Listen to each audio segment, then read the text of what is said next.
And ladies and gentlemen, I don't know what to tell you. We are now in the infamous John Yard. I know. I'm excited about it too. This is Peace to the G's.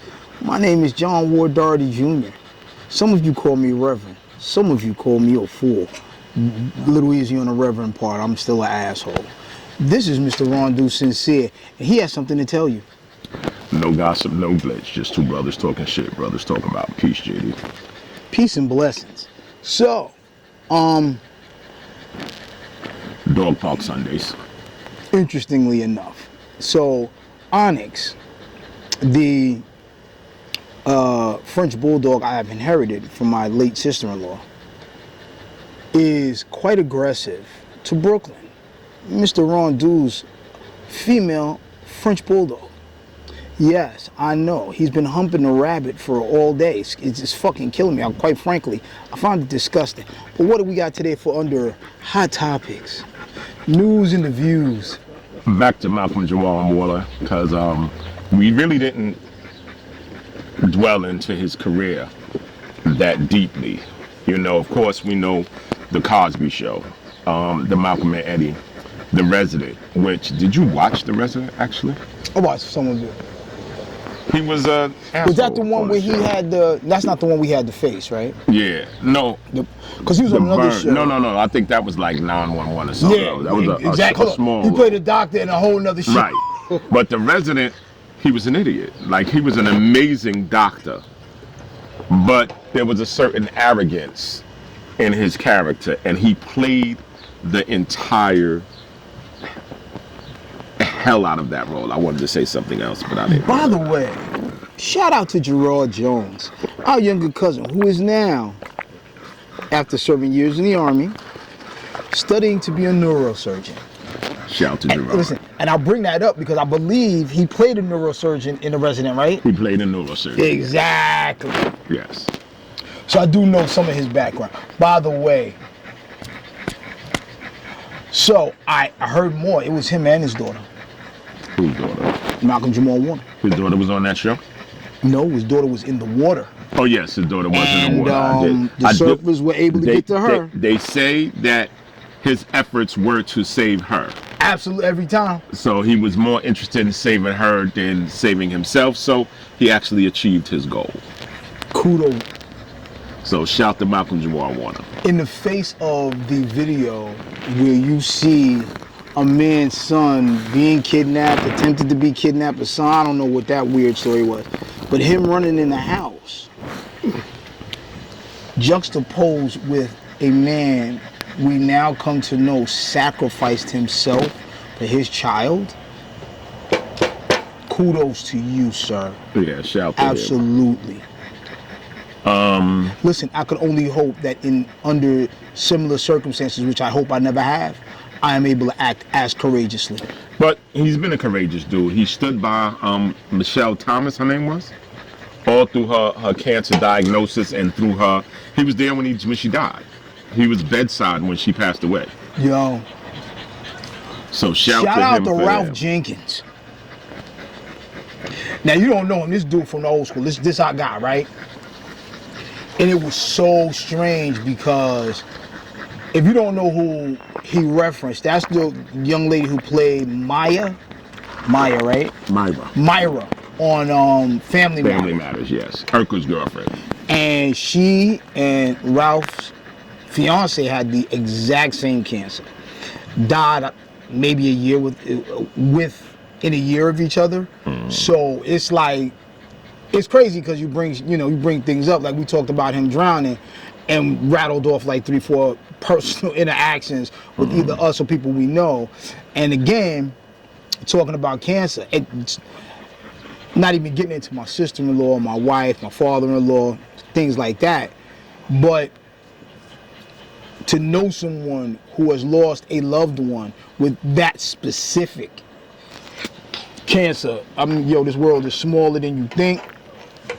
People are sicker than you know. People are braver than you can imagine. But his role was pretty profound. I admit that he had a very profound role. Though he was an idiot doctor, his role was very profound. It was groundbreaking, actually. I want to say he's saying idiot. The word he wants to use is asshole. Did I say? I thought I said asshole. You said idiot. Well, he was an idiot, but But I know what you mean. no, his arrogance. He was absolutely an asshole. But you know, the things that he was able to bring to the table as a surgeon on that show were phenomenal. It was groundbreaking work, groundbreaking. And I know a lot of these shows are based on reality and things that potentially can happen. Not maybe things that have happened, but things that potentially can happen. So his efforts were, you know, I really should have remarkable. got my other glasses. My going out glasses. We don't got time to get the going out glasses. Also, the other role he played on 911, he was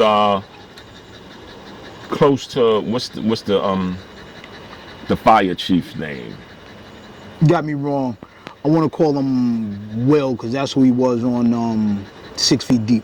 No, he's not Will. He's I forget his name. In any Angela case, Bassett's husband. How's that guy. Exactly. But he was on 6 Feet Deep. Oh, Like yeah? the first time I saw him, he was on 6 Feet Deep. He's actually 6 feet the under. second highest paid actor on that show. Spoiler alert. Oh no, well he's dead on the show now. But Angela Bassett makes quite a bit on that show. Hey. And he is the second highest paid on that show. He was. But you know, he had the chops. Yeah. You know. He had the background for it. And what's the dude? Not Michael Beach. It's a dude that a dude that kind of resembles Michael Beach. In stature. Michael Beach is a phenomenal actor. That's my guy, actually. I just saw him on the internet. When I say that's my guy, Yo. that's my guy. Yo, the internet is a Cussing out his motherfucker. kids. Yo, that motherfucker left the hot water on for an hour and a half. Yeah. Yeah. I lost my fucking mind. 100%. Hold up. But Shorty was like, yo, he fell asleep. And I was like, but when I heard this story, it was like, yo, an hour and a half. I was like, yo, that motherfucker must have fell asleep. Sure enough, Shorty went in the room and fell asleep. Michael Beach had a show called Pitch with a female actor about the first female baseball player in Major League Baseball. A phenomenal role. Yeah. That was phenomenal role. If you really looked at his role in that particular show, amazing father in that show. What was that on? He was Cosby-like, John Amos-like. What was that on? HBO? I don't remember Showtime? what channel it was on. Shit. I think it was one of those TNT networks, something like that. I don't think FX, maybe. Maybe FX, Maybe. something like that. And that was the one where she was. It was called Pitch. Yeah, she was like going to be like the first. She was the first pitcher female and baseball player. Period. First major league female player. Wasn't she playing in the Sandlot, the work league or some shit? She played in the farm team. She did. She worked like, her way up. There was like a work league. No, Maybe they played on the farm. It played on the farm team, and you know she worked her way up to major league. She got signed with, I believe it was the San Diego Padres, something like that. By the way, folks, my wedding ring's back on. It's not big to you, but it's big to me. So, a while ago, I got absolutely torn up by mosquitoes. Arm was swelling and went down my hand. This whole hand, maybe if I could find the pictures, I should put it up. My whole hand was swollen. This finger here, it was like this finger, and then this whole thing. And it was going down this way. I had to take the ring off because I didn't know. I'm not losing another wedding ring. I had one. I lost mad weight at one time. That was before the surgery. I lost like 25 pounds. And the ring got too big. So this is my second wedding ring. And I didn't want them to have to cut it off my finger. So I took the ring off. It was about 3 weeks, and I just kept forgetting to put it back on. The irony is, I felt the ring every day, and every day I would go, oh shit, I gotta put my ring on. And then every morning, I forget to put my ring on because I felt my ring. It's insane. Anyway, it's like having an amputated leg. Yes, it is. You still feel the leg when it's not there. Absolutely. So, I had phantom ring syndrome. Ozzy Osbourne is dead. Terry Bollea is dead. Yeah, we're calling him Terry Bollea. Ozzy Osbourne, this is Black Sabbath, I believe was his group. Yeah. And in our era. You know, he was notoriously famous for biting a bat's head during a concert, about 1980 or so, if I remember. Might have been before that, but that's I think it was about 80. It was shit like that got him tossed out of Black Sabbath. So, the argument was that he thought it was Chuck Mangione. Shout out to Chuck Mangione. He thought it was a plastic bat. And he bit the head off. Yo. But there are rumors that the bat actually bit him and he had to get rabies shots. Probably. Because a fan threw the bat on the stage. Listen, I thought it was in the bag, but neither here nor there. Turns out that him, his wife, and his 2 youngest children are the reason they're the people we have to blame for this reality TV shit. They were the first celebrity reality TV stars. What was the name of the show? The Osbournes. Was it? Mm-hmm. And from there, we got, like, yo, rest in peace, Ozzy, but you fucked us by giving us the Kardashians. Oh, no. He created a whole genre. He did. So shout to Ozzy and his family for creating the Sharon Osbourne was a household name. People went through her struggles. I believe she was a cancer survivor as well, if I'm not mistaken. I think she's an amputee. I don't know if she's a double amputee. Mastectomy? Yeah. I just don't know if she had a double mastectomy, I believe, but I know she did have breast cancer. So shout to big deal. Ozzy Osbourne and his family. Yeah, she did. That's why I mentioned it. Rest in peace to Ozzy Osbourne. Hulk Hogan. Terry Bollea. I don't really have much to say. You know what they say? I will say no. The character he created for that era was phenomenal. I mean, we come from the Andre the Giant, Superfly, Jimmy Snuka, that era. He was the end of that, the beginning of what the end of our era going into. No, he was still heavy in our era, but that was the end of what we came up on in the 70s, early 80s. Those guys were ending, and he. Junkyard Dog. Rest in peace to the Junkyard Dog. You know he died in a car accident? No, I didn't know that. So I was watching something on 2020, and they were talking about wrestler deaths. I already known this. And they were saying, like, for a subgroup of people, they die from drugs and alcohol. They die tragically. Almost at an outstanding rate. Right? And in that statement about dead wrestlers, they included the Junkyard Dog. But I'm like, yo, the Junkyard Dog, he died in a ditch. He ran, his car I don't know if he fell asleep or whatever. Car ran into a ditch, he died. But it was coming from his daughter's college graduation. Wow. Yeah, I'll never forget that. Well, JYD was one of my heroes, baby. He did get to see her graduate, so absolutely. That was, if there's a silver lining, that was probably it. For her, I guess, yeah. Well, for him as well. He achieved that satisfaction. He was, on his way home. Proud. And, absolutely. he just, See, I don't think that you die when you die. I'm not sure if there's a white light. There was a movie when we were children, and they would say the dude had died. And he said, I'm dead? Yeah, and the angel said, yeah, we on our way to heaven. He says, I didn't see a white line. He goes, I keep forgetting that part. He pulled out a flashlight and flashed it in his face. So, was that the Albert Brooks movie? It may have been. It sounds like a Brooks movie, but I'm not sure which movie it was, but it was hilarious.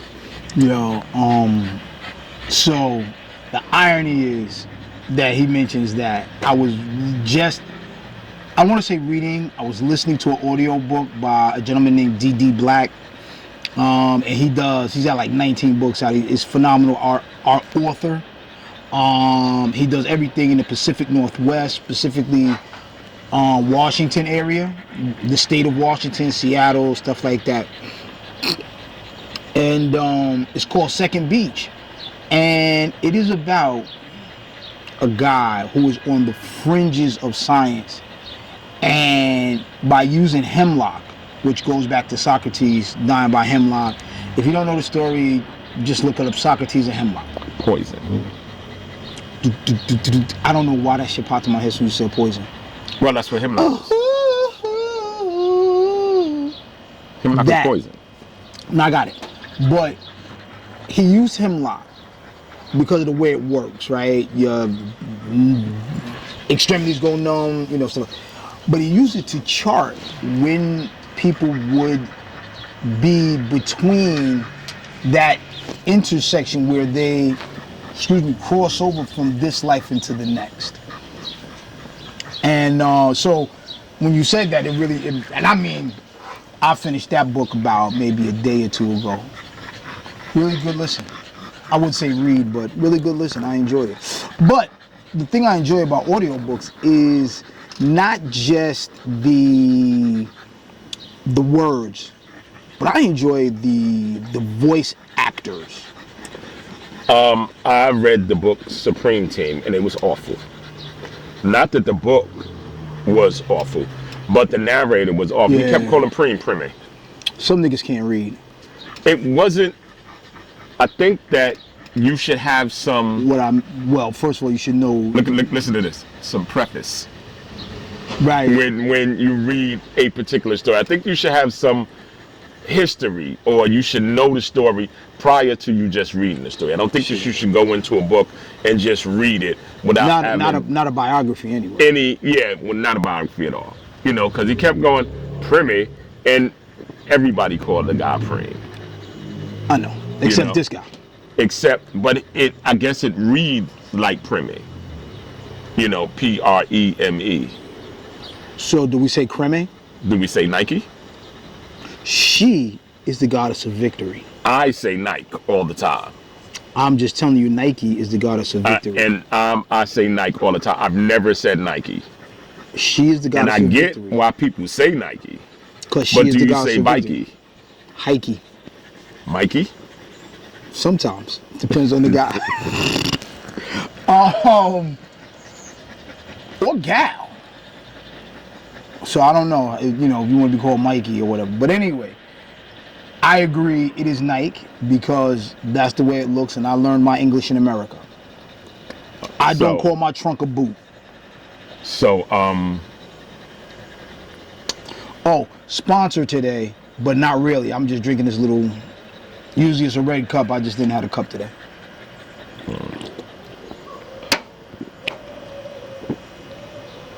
Yeah. You were saying?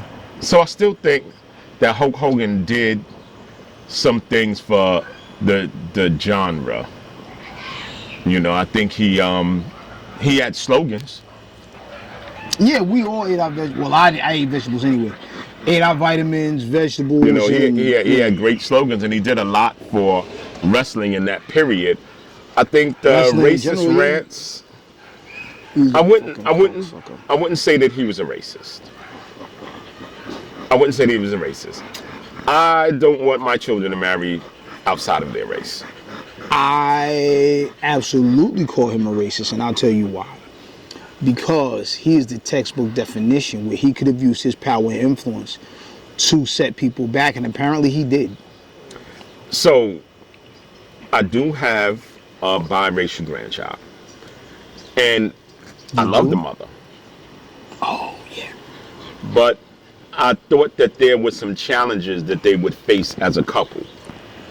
Though they didn't make it as a couple, I did try to, give them a heads up early on and say, hey, these are the challenges you will face. And it wasn't outside. I understand that one of the grandparents is a stark racist. Bigot. Yeah. Archie Bunker type motherfucker. Brooklyn! I have to discipline my dog while doing the podcast. It is. My dog can't be out here because he's horny than a motherfucker. Son of a bitch. Jesus. Anyway. It is Dog Park Sundays.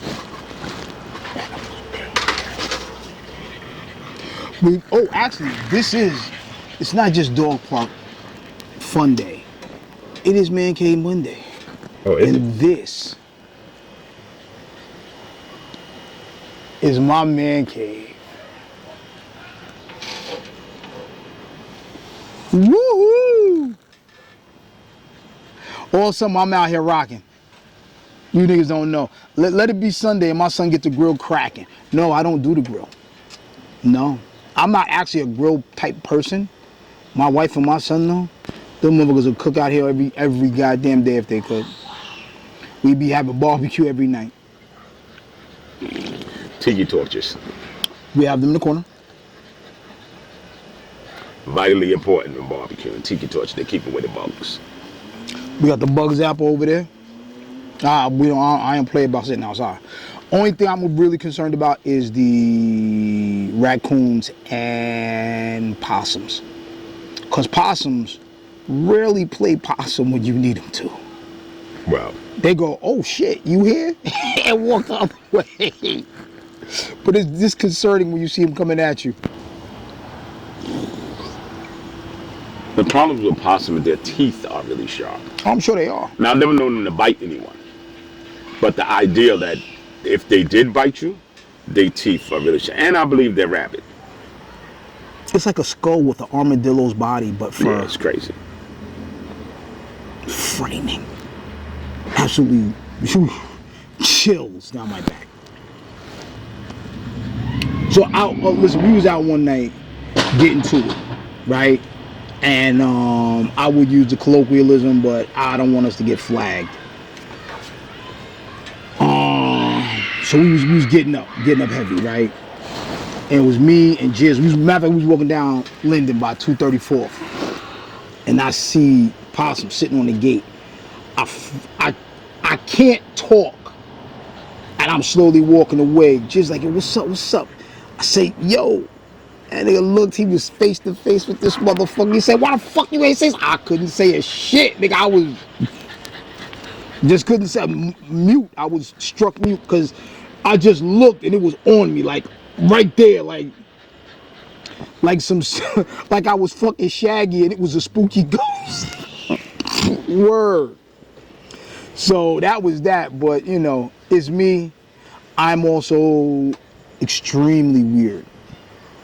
By the way, this is protected by the red, the black, and the green with a key. I'm pretty sure many people don't know that slogan. Sissy. Yeah, I know, not anymore, but Not anymore. for It those was of very you that popular do, at that time. enjoy.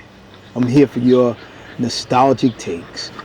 What else is going on in our lives? Oh! You motherfuckers. Every one of you Jones Knights motherfuckers. I love you sons of bitches like nobody's business. My God. So let me tell you something here, right? We went to our family reunion. It was in Elmont this year. It was over 150 people there. Yo, and I promise you, that might have been a third of the actual cousins that we have. I promise you, there's well over 300 of us. Our grandfather had 19 children to make it to adulthood, right? Yeah? No? 19 made it to adulthood, yes. That's a lot of fucking kids. What you yelling at me for? I didn't do it. You wasn't yelling at goddamn Onyx. He was like, get the fuck away from me, buddy. It's all good. Anyway, I'm in there. They playing 90s music. My sister apparently wanted to know what had gotten into me. I will tell you exactly what got into me. Once a year, I'm not really a tequila drinker, although I do on occasion drink tequilas. Once a year, every year, around this time, I go one place and feel absolutely safe. I could let my hair down, so it said. I can be me, and that's because I'm with family. So if there's videos out there circulating of me cutting a fool, no, it's because I could be me around them.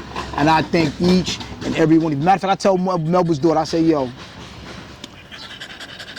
no matter what happens, and where I go from this day to the day I die, and I look to myself, I know that sounds kind of creepy, but if you need something, I got you. because you're my little cousin. And then I walked away, because no matter where I am, no matter what happens, if I got it or I could do it, my people got it. It's so serious, B. We grew up, family was like, that was it, B. That all. So I promise you, each and every one of y'all, man, listen. And there were people who wanted to take pictures with me. All right, so I thought it was strange. Because I listen, even inside of my family, I don't see myself as that spectacular a person. I'm keeping my distance because I don't like dogs in my face, and she's very affectionate. And it's just me though, I'm weird. I'm not. Oh, good. So, I mean, yo, it's great. It was fantastic. The music from Daniel Dow was great. Our young cousin. Poopy Love. Shout to Poopy Love. Really want to call him Daquan. But anyway, Daquan. Sorry. Yes. Daniel. Sarita Gates was the MC. Shout out to CC. Shout out to Jones Nice, New York chapter executive board for putting on the show, baby. You put it on today. Woo! It was great. And y'all know the neighbors is loud as shit, ain't they? Their children, they're expected to be loud. I'm just saying. I'm an old man. If it was grown folks, then you would say the grown folks are loud. Wait till Friday when they start putting on the music. And drunk, yo, my boy. But children, you gotta be here when the neighbors is battling. Children. Yo. Any day of the week. Neighbors over the fence, two houses down. Deep admiration for them. Deep admiration for them. Because I embrace children being children. Them children being grown folks is a problem for me. Neighbors behind me and one house over, Jamaicans. This is important. Not the next house, the house over. I think they're Trinidadian, plays a lot of soca. And then my man next door, Tony Richburg, shout out to that guy. Hip hop all day. And it could be a random Saturday night, and it's a fucking sound clash out this bitch. Do you know I don't really know people apart? So Mexican, I guess they do look a little different, but I can't tell a Haitian from a Jamaican from a Trinidadian. I can't tell the difference. Wow. I can. Even in their speech, the accent cannot tell the difference whatsoever. I very much can. If they start talking, I can tell. I can't tell at all. I don't even know some African stuff. No idea. Haitians sound like they're speaking the King's French. Now, listen. As we speak of French, French is the sexiest language in the world. So it's also a romance language. I did work with some ladies, right, that were Haitian. Wow. But I was aware that they were Haitian. I was aware they were speaking French. But from time to time when I would catch them speaking, I would go, talking to me. Because it just sounds so sexy. Now, I don't know what they were saying, but everything they say sounds sexy. So when they was on the phone, I was like, they were like, no, we're not talking to you, sir. I was like, I'm just checking. I'm just checking. But for me, at work, the whole cultural thing at work was crazy for me because we had a lady named Miss Uday. She was an African lady. Was she? Yeah, she was African. Was she from the whole continent? Uday. Listen, I don't know where she was from in Africa. It's just somewhere in Africa. Okay. And she spelled the name U-D-E, right? So her first initial was N, right? So Halaka said N, Uday. Nude? So when I looked at the locker, I thought it said nude. So they was like, you know that didn't say nude, that's Uday lock. But I ain't gonna lie, I peeked. Just in case. I didn't know it was in there. It said nude. I said, and I looked. He threw off everything I was about to say. I did. I peeked. I ain't gonna lie. Juxtapose that with people literally getting on the bus and going, "Sac passe," and I'm like, "You talking to me? Oh, you're not Haitian?" No, I'm actually not. No, I'm sorry. Listen, I ain't talking about no men talking French. Them ladies talking French. No, I'm not saying. I'm saying it's been cases where, and it was specifically women. It wasn't actually even men. Everything out their mouth sounds sexy to me. I ain't gonna lie. They could have said dirty laundry water. And I'd have been like, I need all of you to look up dirty laundry water in French and then post that in the comments. Please. Because I want to know what it says or how it's said. listen, if you could send, what's the number? Say it on the voicemail. What's the cell phone? The podcast cell phone. Say it on the voicemail. It is. I promise you it'll sound sexy. Listen, do that. But what I'm going to do is when I post this video, I'm going to post the phone number in the comments because I don't remember it right now. I just remember the phone that we're using right now, which is my phone I had for 25 years. Shit, I had the same goddamn phone number. Cell service plan for 25 years. That's crazy. They said something on the Instagram the other day about having to pay per minute for phones. I remember I had to pay 40 cents per minute for my first cell phone. To be fair, he had a suitcase. It was one of the audio box bag phones, and it was in my Audi 5000 at the time. So I was like super cool. I thought I was cool. I was still a kid. I don't even think I was 20 yet. It was the first man bag. I'm not even sure if I was 20 yet. Nah, or maybe just turning 20. Nah, I don't even know. So I had a car phone. I don't think so. Yeah. I had an Audi when LL Cool J had his Audi. That's how hot I was. That's also how old we are. Shit. Hey, well, it is what it is. But so then I knew. Shout out to the 80s, baby. So when cell phones became more popular, and then we had like illegal cell phones. We would pay, we was hustling, so we paid $1,000 for 3 months of unlimited service, and it was other stuff. So one of the promotion was 1 free first minute on the phone. So I knew a lady had an adult son. Her adult son and his girlfriend would talk for 50 seconds, and then the alarm on their phones would go off, and they'd be like, "Hey, I'll call you back."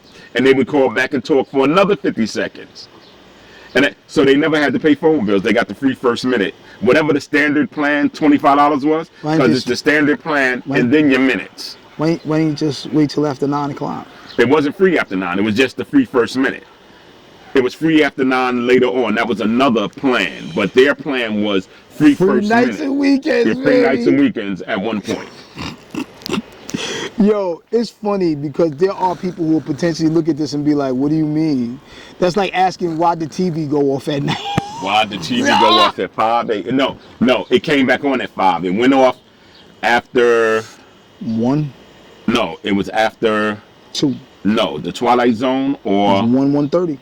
It was the Twilight Zone. So now it was 1:30. So about 1:30, 2 o'clock it went off, and it came back on just after 5:30 with the national anthem. Went off to the national anthem too. This now ends our broadcast show. Oh shit, I should have saved that for the end of the show. Well, this is the end of the show. Oh, look at me. It's been real. You've been regular. We thank you for your support. I'm going to try to get some real good hashtags this time because, I don't know, it worked the last time. Free nights and weekends.